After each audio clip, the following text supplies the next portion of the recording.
What is up, ladies and gentlemen? It's your boy Jonald, and it's Wednesday. You know what that means? Pew, pew, pew, pew, pew, pew. It's time for a one-off.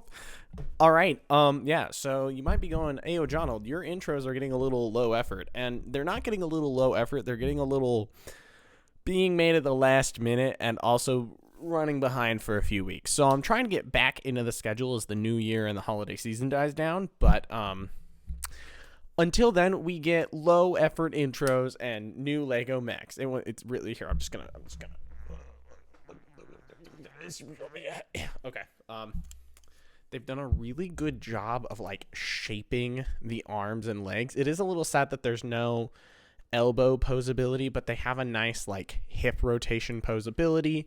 The legs themselves are sleek. The hands look good. The detailing is nice. And yeah, the small head's a little ridiculous, but like, it fits. It feels mostly within the realm of. They're so good at that. Anyway, this has nothing to do with my writing, so let me put this back real quick. Anyway, it's part 2, baby. Woo! Yeah, I'm really excited. I've been enjoying this. It's funny because I keep turning to my wife and being like, "Hey, did this thing happen? Is this kind of historically accurate?" Give or take. You know, again, I'm still a fiction writer, but it's just been fun to kind of work with my wife a little bit on a thing. So I've been doing that and really enjoying.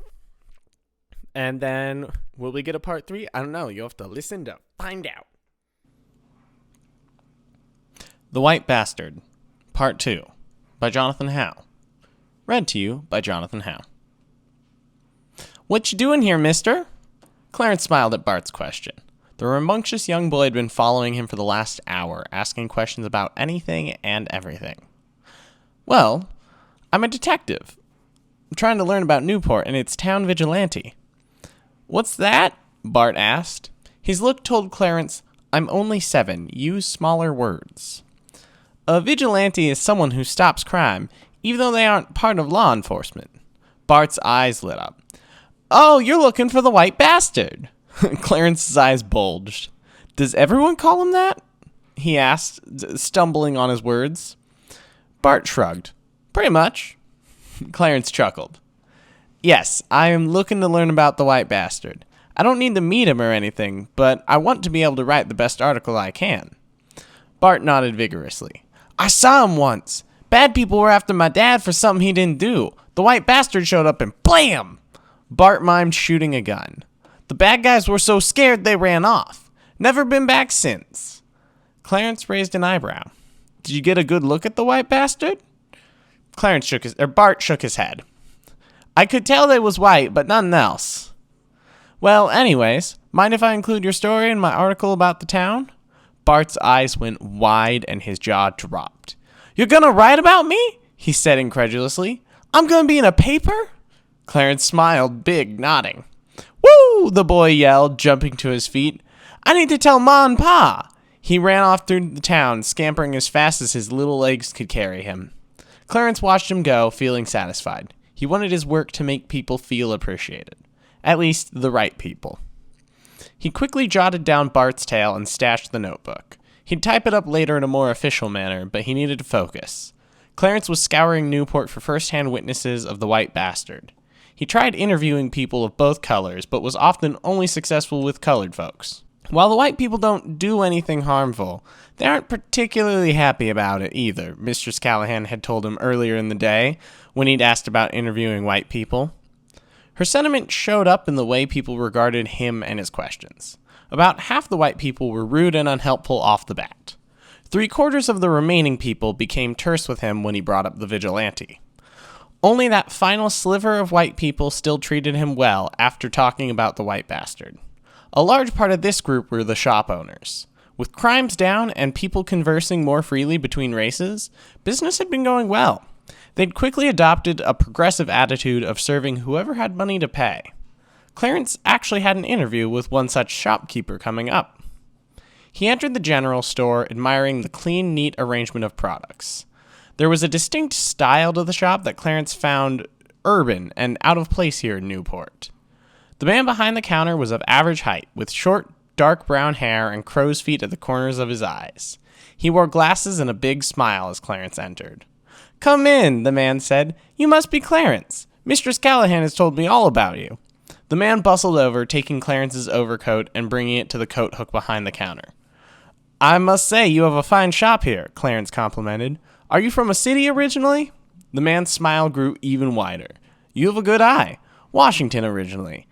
It's been quite some time, though." "How does a shop owner from Washington end up in the middle of Alabama?" The man shrugged.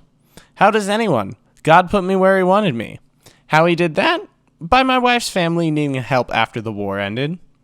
"Sorry," Clarence halted the conversation. "I got so carried away I forgot to ask for your name." "And I got so carried away that I forgot to give it. The name's Robert." "Nice to meet you, Robert. Is there a good place for us to sit down while I interview you?" Robert pulled out a small table for them to sit at and even brought out 2 bottles of soda. Clarence marveled at the beverage. "This must cost an arm and a leg out in these parts." Robert shrugged nonchalantly. "I like to bring them out for all the special guests. Besides, the rich people who would pay an arm and a leg have moved out of Newport, so there's no one to sell to at that price." "What do you mean by that?" Clarence asked. "What I said," Robert responded plainly.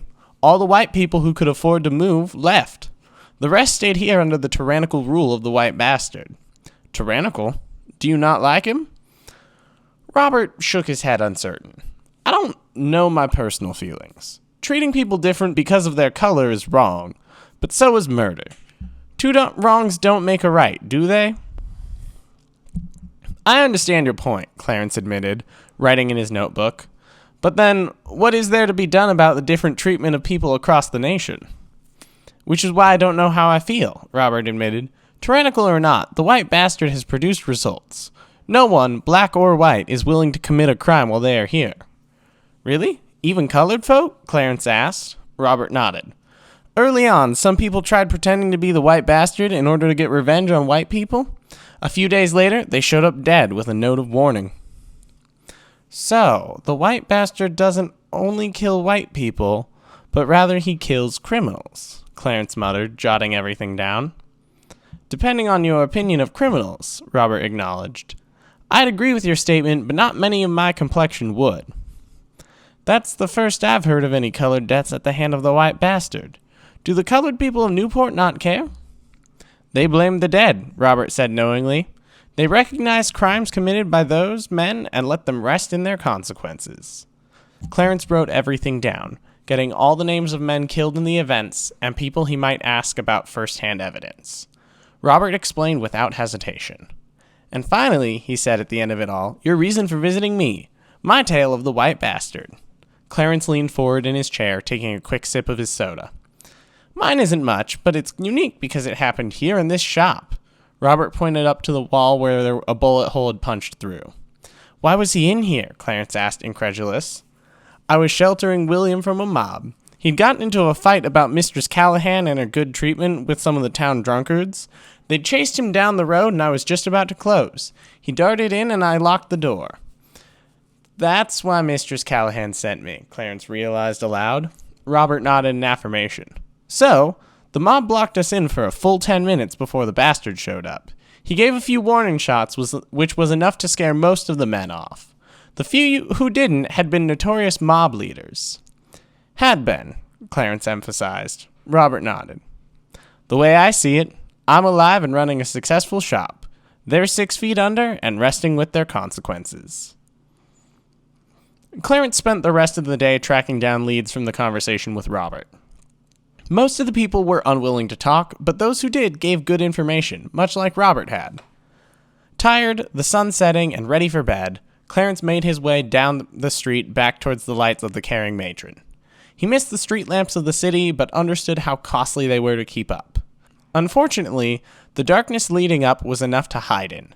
50 feet before he could enter the inn, some men stepped out of the shadows. They were all white. "Are you the man here to write some paper about our town?" one of the men at the front asked gruffly. Clarence raised his hands, trying not to look threatening. "We can't let you do that." Yeah, we're getting to part 3. I didn't want to cram how the next issue is going to go. I have planned out. I just didn't want to cram that into one more. Also, again, I'm tired. I worked today. There's a bunch of snow outside. You can't see it, but it was so stressful driving home. Like, the roads were freshly covered and it was blustering and the winds were bad, and I just got home, had dinner, didn't have time to try writing a ton. So, another middle length episode and a 3-parter again. So, if you enjoyed this, again, send it to your friends, hit that like button. But thank you for being here, and I will see you guys next week for part 3. Anyway, Nikke, bye!